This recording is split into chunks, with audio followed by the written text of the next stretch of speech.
Last Thanksgiving, my daughter-in-law raised her glass, looked me straight in the eyes, and called me a loser in front of everyone.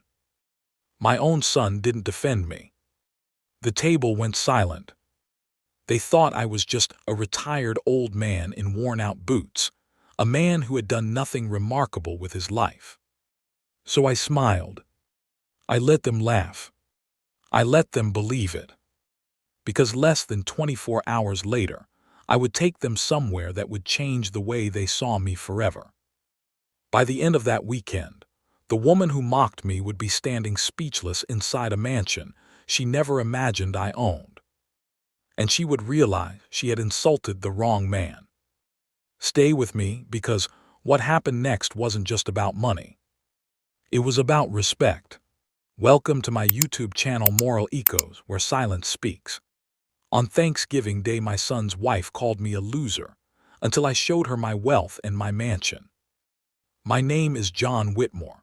I am 65 years old, and I have learned something about life that many people never understand. Humiliation does not always arrive with shouting. Sometimes it arrives smiling. Sometimes it carries a wine glass. And sometimes it sits across from you at Thanksgiving dinner and quietly decides you are nothing. The night my daughter-in-law reduced me to a joke, I didn't defend myself. I didn't raise my voice. I didn't reveal the truth. I just passed the cranberry sauce. But before that weekend ended, she was going to learn a lesson about wealth and about worth. A man who chose simplicity. I was never loud about my success. 30 years ago, I started a small logistics company with one truck, a rented warehouse, and more debt than courage. I worked 18-hour days. I missed birthdays. I missed anniversaries. My late wife, Margaret, used to say, "John, one day this sacrifice will mean something." 7 years ago, that something arrived.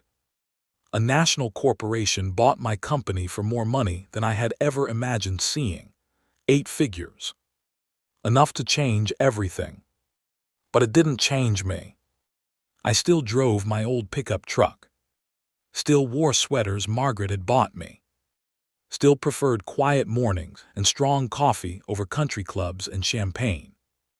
After Margaret passed away 8 years ago, I sold our suburban home.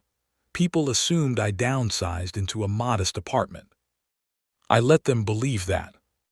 What they didn't know was that I had purchased a private coastal estate 2 hours away, 12 acres overlooking the ocean. A stone mansion hidden behind iron gates and tall cypress trees. I lived there quietly, peacefully, and anonymously, especially from my son's wife, Brittany. Brittany valued appearances the way some people value oxygen. Designer heels, luxury SUVs, perfect social media lighting, strategic friendships. She had grown up believing that money was proof of intelligence, and that visible wealth was proof of superiority. To her, I was embarrassing.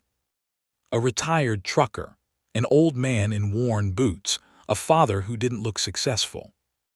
She had no idea. The invitation. When Daniel called me about Thanksgiving, his voice carried tension. "Dad, Brittany's hosting this year. It would mean a lot if you came." There was hesitation in his tone, the kind a son uses when he's afraid 2 worlds might collide. "I'll be there," I said gently. I baked Margaret's pumpkin pie that morning. The smell of cinnamon filled my kitchen, and for a moment I could almost hear her voice again. "Be patient, John," she would have told me. So I was. The table. Brittany's house was immaculate. Gold-rimmed plates, crystal glasses, candles perfectly spaced. Her parents were there, her cousin from finance, a friend who mentioned her husband's investment portfolio within 5 minutes of arriving. The conversation floated around stock markets, European vacations, luxury renovations. No one asked about me. Until Brittany did. "So John," she said sweetly, swirling her wine, "Daniel says you're retired. What exactly did you do again? Logistics, I replied calmly. She tilted her head, like trucking. In a way. A faint smirk passed between her and her cousin. That must have been comfortable, she said. I just can't imagine settling for something small. Daniel shifted in his chair. I kept my voice steady. Success means different things to different people. She smiled thinly. Of course, I just believe in striving for more. Not everyone has that drive. There it was. The word she didn't say. Loser. The table grew quiet. Her father chuckled under his breath. And in that moment I saw something clearly. This wasn't about me. This was about her insecurity. I gently placed my fork down. Honesty matters, I said, which is why I'd like to invite you all to my home tomorrow. Her eyebrows lifted. Your apartment, she asked. My home.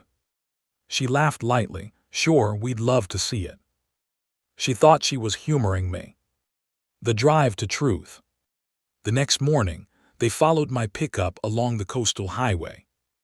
When I turned onto a private road lined with towering cypress trees, Brittany slowed her SUV.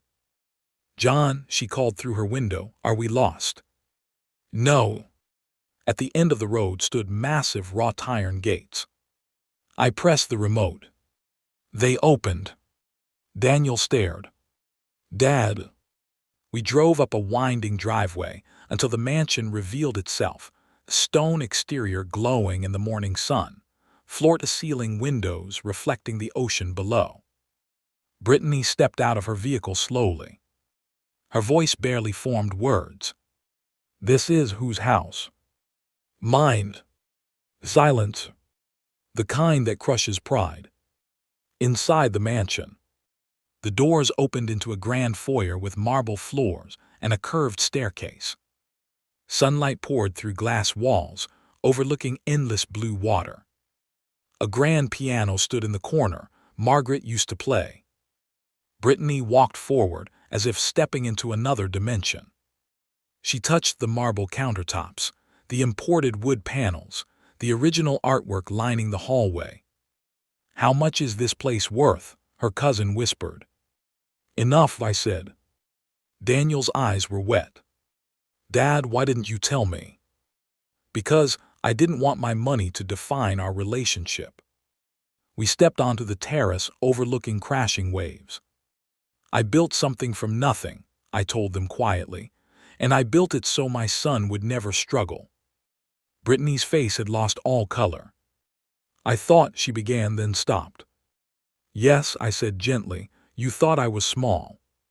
Tears filled her eyes. I'm sorry. The real wealth. I turned toward the ocean. Most of this estate will be donated to a foundation after I'm gone. Scholarships, small business grants, families who need a start. Brittany looked stunned. Daniel whispered, Dad. I will leave enough for comfort, but wealth is a tool, not a trophy. Then I looked directly at her. You called me a loser yesterday. Her shoulders trembled. I was cruel, she admitted. Yes, but here's the truth. I stepped closer, not angry, just steady. A man's value is not in his watch, his car, or how loudly he talks about success. Silence filled the terrace except for the waves. I live simply because peace is richer than applause. Brittany began to cry. I judged you because you didn't flaunt anything. I thought that meant you didn't have anything.